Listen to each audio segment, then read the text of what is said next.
பாருங்க, அழகருக்கு எவ்வளோ தூரத்திலிருந்து வர திருமாலிருஞ்சோலை என்று சொல்லக்கூடிய மாலிரும் குன்றம், நம்முடைய திருமாலிரும் குன்றத்திலே இருந்து புறப்பட்டு 20 கிலோமீட்டர், கிட்டத்தட்ட நம்முடைய வைகை ஆற்றுடைய வடகரைக்கு அவர் 20 கிலோமீட்டர் பயணித்து வழிநெடுகும் ஒவ்வொரு மண்டகப்படிகள் அதில் பார்க்கும்போது நேற்று முன்தினம் மாலை 6:15 மணி அளவிலே கள்ளர் திருக்கோலம் என்று சொல்லக்கூடிய திருக்கோலத்திலே அந்த கள்ளர் கொண்டை என்று சொல்லக்கூடிய கொண்டையும் அதில் சிங்கமுகத்துரா என்று சொல்லக்கூடிய அந்த பதக்கம், அந்த நெற்றியில் பார்க்கும்போது பார்த்தீங்கன்னா அந்த சிங்கத்தோடு முகம் கூடிய சிங்கமுகத்துரா பதக்கம், அதே போல் பார்த்தீங்கன்னா அவருடைய திருமேனி எங்கும் அந்த ஆடை பார்த்தீங்கன்னா இந்த கண்டாங்கி சேலைன்னு சொல்லுவாங்க. அது மதுரைக்கென்றே உடைய அற்புதமான அந்த ஆடைன்னு பார்க்குறோம்.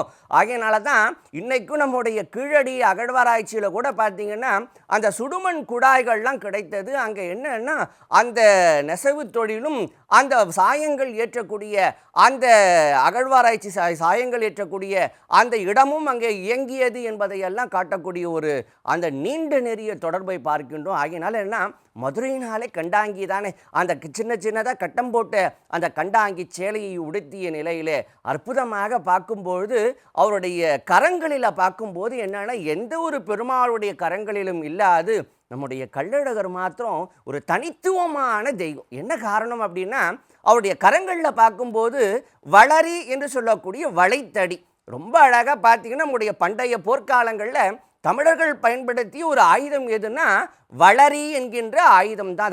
அதை நம்ம சொல்லும்போது எல்லாருக்கும் புரிகிற மாதிரி சொல்லணும் அப்படின்னா பூமராங்கன்னு நம்ம சொல்லுவோம். அந்த வளரி என்று சொல்லக்கூடிய வளைத்தடி, கையிலே அந்த கள்ளர் தடி என்று சொல்லக்கூடிய அந்த குத்தீட்டியை கையிலே ஏந்தியவாறும், அதே போல் பார்த்தீங்கன்னா இடுப்பில் என்ன இருக்கும் அப்படின்னா அவருடைய இடுப்பில் இந்த குத்தீட்டி என்று சொல்லக்கூடிய சிறிய வாள், அதை பார்க்கும்போது அந்த சிறிய வாளையும் அணிந்த நிலையிலே அங்கிருந்து என்ன பண்ணுறார், அந்த தங்க பல்லக்கிலே புறப்பட்டு பொய்கைக்காரன்பட்டி அப்பன் திருப்பதி என்று சொல்லக்கூடிய திருத்தலம், அப்பன் திருப்பதியை கடைந்து அதுக்கு அடுத்து பார்த்தீங்கன்னா கள்ளந்திரி என்று சொல்லக்கூடிய இடம், அங்கே தான் பார்த்தீங்கன்னா கள்ளர் வேடத்திலே வரக்கூடிய நம்முடைய கள்ளழகரை அங்கே வரக்கூடியவர்கள் வழிமறித்து அவரை என்ன பண்ணுறாங்கன்னா ஆனந்தமுறை செய்கின்றார்கள்னு பார்க்குறோம். கள்ளந்திரி கடந்து அப்படியே வரக்கூடிய நம்முடைய கள்ளழகர் அழகாக எங்கே வருகின்றார் அப்படின்னா நம்முடைய மூன்று மாவடியில் தான் நேற்றுக்கு விடிய காலையில் பார்த்திங்கன்னா எதிர் சேவை மக்கள் எல்லாம், நம்முடைய மதுரை மக்கள் எல்லாமே அழகரை எதிர்கொண்டு அழைக்கின்றார்கள்.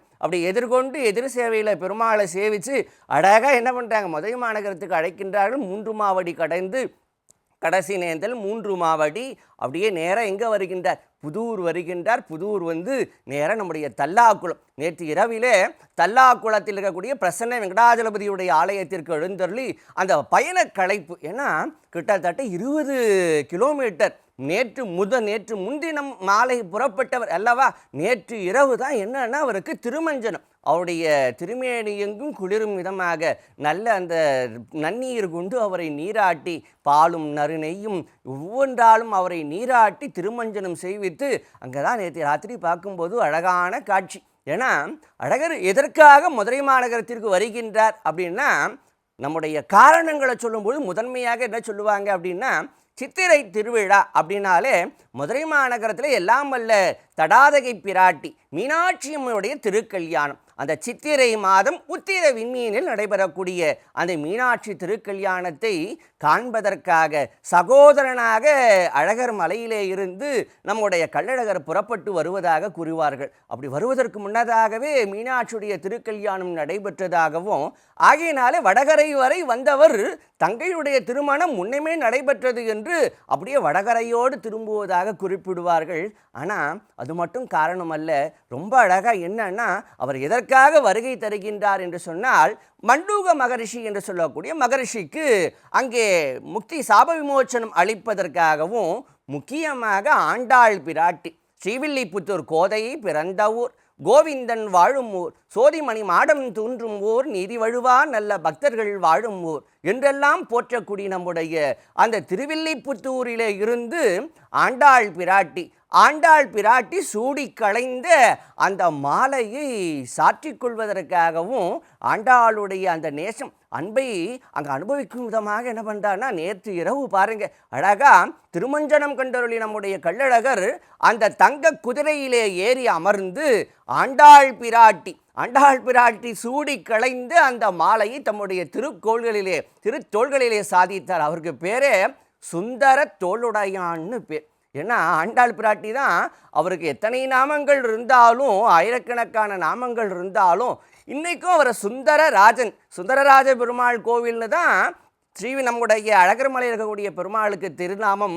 அதில் பார்க்கும்போது ஆண்டாள் சொன்ன பேரே சுந்தர தோள். அந்த தோள்களில் ஆண்டாள் சூடிய அந்த மாலையை அணிந்தவாறு அழகாக பச்சை பட்டு உடுத்தி அந்த தங்க குதிரை ஏறி அழகாக அந்த வாசனாதி திரவியங்கள் என்று சொல்லக்கூடிய அந்த அத்தர், புனுகு, ஜவ்வாது உள்ளிட்ட அத்துணை வாசனை திரவியங்களை எல்லாம் தம்முடைய அங்கம் குளிரும் விதமாக, மனம் வீசும் விதமாக திருமேனி எங்கும் தரித்தவாறு அழகா அந்த பாய்குதிரை, அந்த வரக்கூடிய பரியேறும் பெருமாளாக நம்முடைய நம்பெருமாள். அங்கே பாருங்க என்ன ஒரு அழகான காட்சி. அவர் அழகாக அந்த தங்க குதிரை ஏறி இன்றைக்கு வருகின்றார் அழகர் வருகின்றார்னு நாமெல்லாம் அவளோடு எதிர்பார்த்து கொண்டிருக்கின்றோம். மிகச்சரியாக 5:35 மணிக்கு மேல் 5:55 மணிக்குள்ளாக நம்முடைய கள்ளழகர் வைகையிலே இறங்குவார்.